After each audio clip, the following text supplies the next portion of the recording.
할렐루야. 5월 16일 목요일 원포인트 큐티 가운데 오신 여러분들을 주님의 이름으로 사랑하고 축복합니다. 오늘 하나님께서 우리에게 주신 말씀은 창세기 42장 1절에서 13절까지의 말씀입니다. 창세기 42장 1절에서 13절까지의 말씀 다 같이 한 목소리로 함께 읽도록 하겠습니다. 그때 야곱이 애굽에 곡식이 있음을 보고 아들들에게 이르되 너희는 어찌하여 서로 바라만 보고 있느냐. 야곱이 또 이르되 내가 들은즉 저 애굽에 곡식이 있다 하니 너희는 그리로 가서 거기서 우리를 위하여 사오라. 그러면 우리가 살고 죽지 아니하리라 하매 요셉의 형 10사람이 애굽에서 곡식을 사려고 내려갔으나 야곱이 요셉의 아우 베냐민은 그의 형들과 함께 보내지 아니하였으니 이는 그의 생각에 재난이 그에게 미칠까 두려워함이었더라. 이스라엘의 아들들이 양식 사러 간 자 중에 있으니 가나안 땅에 기근이 있음이라. 때 요셉이 나라의 총리로서 그 땅 모든 백성에게 곡식을 팔더니 요셉의 형들이 와서 그 앞에서 땅에 엎드려 절하매 요셉이 보고 형들인 줄 아나 모른 체하고 엄한 소리로 그들에게 말하여 이르되 너희가 어디서 왔느냐. 그들이 이르되 곡물을 사려고 가나안에서 왔나이다. 요셉은 그의 형들을 알아보았으나 그들은 요셉을 알아보지 못하더라. 요셉이 그들에게 대하여 꾼 꿈을 생각하고 그들에게 이르되 너희는 정탐 꿈들이라. 이 나라의 틈을 엿보려고 왔느니라. 그들이 그에게 이르되 내 주여 아니니이다. 당신의 종들은 곡물을 사러 왔나이다. 우리는 다 한 사람의 아들들로서 확실한 자들이니 당신의 종들은 정탐꾼이 아니니이다. 요셉이 그들에게 이르되 아니라 너희가 이 나라의 틈을 엿보러 왔느니라. 그들이 이르되 당신의 종 우리들은 12형제로서 가나안 땅 한 사람의 아들이라. 막내 아들은 오늘 아버지와 함께 있고 또 하나는 없어졌나이다. 아멘.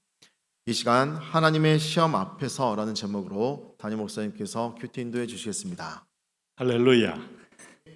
자, 창세기 42장 1절에서 13절 오늘 목요일 날을 우리가 지나면서 다시 창세기를 우리가 묵상했던 걸 다시 이어서 합니다. 자, 신약과 구약을 왕래하면서 신약의 사도행전의 역사와 창세기의 하나님의 성취의 역사를 함께 보시면서 이 두 지평이 연결되고 있는 겁니다.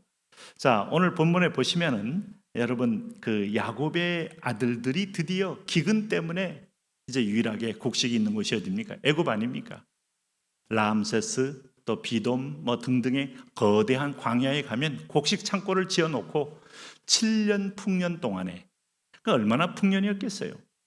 어마무시한 풍년이 왔을 때 백성들은 먹고 충분히 떡을 해먹고 뭐 해도 곡식이 남아 철저 흐를 때 이걸 잘 저장했습니다. 자, 뭐 우리가 이집트를 방문해 보면 거기는 건조한 땅이기 때문에 그렇게 보관에 어려움이 없다는 것을 알아요. 뭐 습도가 있는 곳은 썩지만 여기는 거의 습도가 없을 만큼 아주 사막 기후이기 때문에 아주 그늘만 잘 조성해 두면 곡식은 충분히 보존 가능한 것이죠. 그렇게 해서 지구상의 유일한 곡식 창고는 어디냐?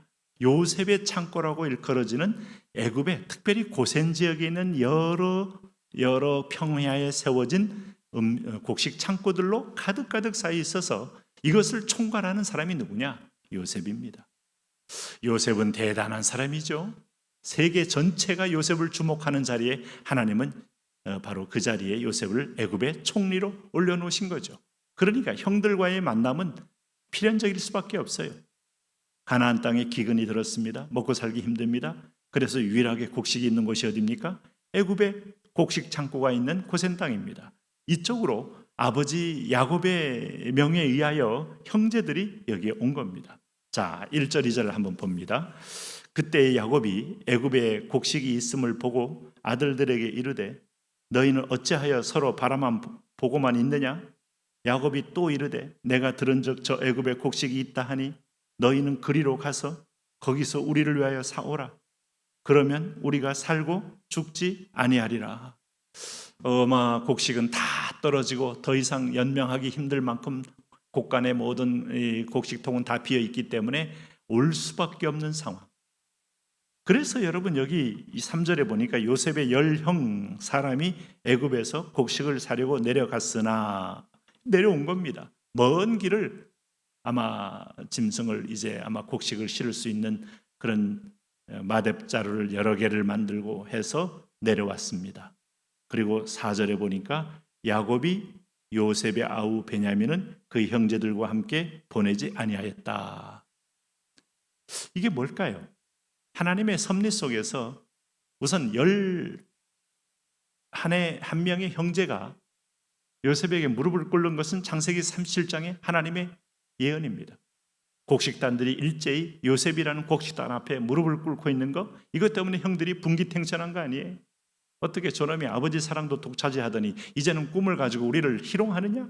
하면서 그를 죽여서 정말 저놈이 하늘의 꿈을 꿨다면 이루어지나 보자. 이 꿈에 대한 정면 도전했던 사람들 아닙니까?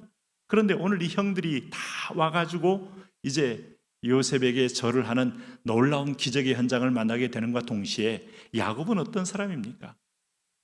참 미안한 얘기지만 12아들 가운데 유일하게 요셉과 베냐민만을 집착하고 사랑했잖아요. 이미 먼저 죽은 라헬을 기억하고 라헬을 떠나지 않아요. 하나님은 그 대목을 건드리는 거예요. 야곱이 지가 원하는 여인을 취했고 그 여인을 통하여 요셉과 베냐민을 낳았지만 그렇게 집착한 것을 하나님은 떠나보내야 야곱이 비로소 하나님의 사람이 되고 이스라엘이 됩니다. 그렇기 때문에 지금 이 현장을 보면 야곱의 마지막 집착 베냐민입니다. 베냐민 안 보내잖아요. 혹시 위해를 당할까 봐, 죽을까 봐. 그리고 형들의 태도에 늘 아버지는 마음에 불편해요.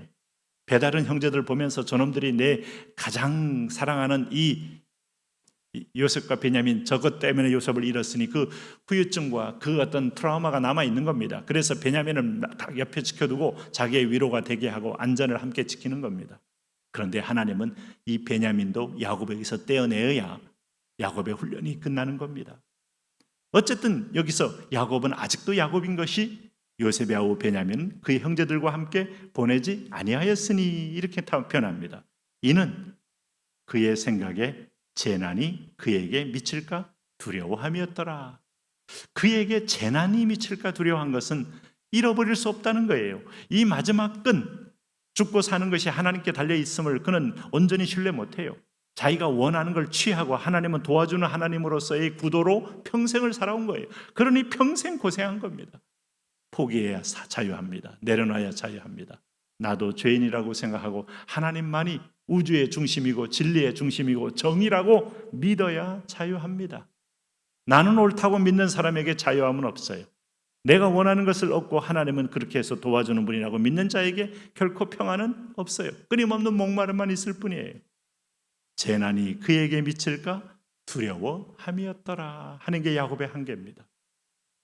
그러면서 5절에 보시면 이스라엘의 아들들이 양식 사러 간 자 중에 있으니 가나안 땅에 기근이 있음이라 상황을 얘기하죠. 이때에 요셉이 나라의 총리로서 그 땅 모든 백성에게 곡식을 팔다니. 자, 이거야말로 우리가 인생 팔자 정말 세옹지마, 인간사 세옹지마, 죄수에서 총리, 하나님만이 할 수 있는 드라마의 주인공 됐잖아요.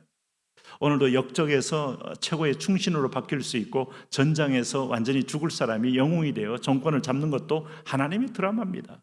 요셉의 형들이 와서 그 앞에 땅에 엎드려 절하며 이루어진 겁니다. 네? 요셉은 알아요. 형들은 요셉이 거기 앉아있다는 걸 꿈에도 상상 못하죠. 구덩이에 던져진 요셉이 죽은 줄 알았지. 오늘 7절 보세요. 요셉이 보고 형들이 인 줄을 아나 모르는 채하고 엄한 소리로 그들에게 말하여 이르되 너희가 어디서 왔느냐? 그들이 이르되 곡물을 사려고 가나안에서 왔나이다. 자, 대화가 시작됐습니다. 요셉은 그의 형들을 알아보았으나 그들은 요셉을 알아보지 못하더라. 알아볼 리가 없죠. 볼 수조차 없죠. 그러면서 이 무릎 꿇고 벌벌 떨고 있는 형들을 보면서 9절에 요셉이 그들에게 대하여 꾼 꿈을 생각했다. 이 말이 뭐겠습니까? 하나님이 내게 준 꿈이 그대로 이루어지는 걸 보고 속으로는 전율을 느꼈을 거예요. 1.1획도 하나님 틀리지 않게 이루어지는 그 꿈 속에 하나님의 주권, 하나님의 섭리, 하나님의 주인 되심, 인생 이렇습니다. 이 창세기 요셉 이야기 속에 계신 하나님만이 아니라 오늘 현재 당신의 인생에도 계시기에 크고 작은 모든 문제 앞에 자유하십시오. 슬픈 일도 하나님께 맡기고 억울한 일도 맡기고 후회될 일도 맡기고 내가 그게 붙들고 있지 마세요. 스스로 그 상처의 포로가 되고 후회의 포로가 되고 과거의 포로가 되고 내가 오늘 낙심의 포로가 되어서 오히려 미래의 축복의 전진을 가로막는 겁니다. 하나님이 허락했다면 주여 내게 유익하고 나를 연단하고 나를 하나님의 사람으로 바꾸려는 것, 그런 줄로 믿습니다. 하나님을 사랑하는 자 곧 그 뜻대로 부르심을 입은 자들에게는 합력하여 선을 이룬다. 어제 큐티가 뭐였습니까? 바울과 바나바가 싸웠는데 하나님은 그 악한 인간의 이 자기 자고의 교만함이 있죠. 그건 악한 겁니다. 그럼에도 하나님은 그걸 통하여 바울은 바울대로 전도의 영역을 넓히고 바나바는 바나바대로 넓혀서 나중에는 둘이 연합할 때 더 큰 지경의 전도 지역을 갖게 됐다는 것도 하나님의 악한 것도 그 쓰임에 합당하게 만드시는 선한 것으로 만드시는 하나님의 선물이죠. 내 인생도 그렇게 될 하나님을 쳐다보고 붙드는 것이 축복입니다. 그래서 오늘 9절에 보면 요셉이 그들에게 대하여 이르되 너희는 정탐꾼들이라 이 나라의 틈을 엿보려고 왔느니라. 이제 집안을 베냐민을 소식을 알고 싶어서 이렇게 막 쪼여대는 겁니다. 그랬더니 10절에 그들이 그에게 이르되 내 주여 내 주여. 주가 된 겁니다. 꿈이 이루어졌습니다. 아니니이다. 당신의 종들은 곡물을 사러 왔나이다. 우리는 다 한 사람의 아들들로서 확실한 자들이니 당신의 종들은 정탐꾼이 아니니이다. 12아들 가운데 당신이 여기 앉아있고 한 명은 그 집에 있으니 10명이 다 왔는 걸 요셉은 보면서 베냐민은 좀 궁금한 거예요. 요셉이 그들에게 이르되 아니라 너희가 이 나라의 틈을 엿보러 왔느니라. 그랬더니 13절에 지금 이제 집안 소식을 살짝 얘기하게 됩니다. 그들이 이르되 당신의 종 우리들은 12형제로서 가나안 땅 한 사람의 아들들이라. 막내 아들은 오늘 아버지와 함께 있고 또 하나는 없어졌나이다. 이 형들 보세요.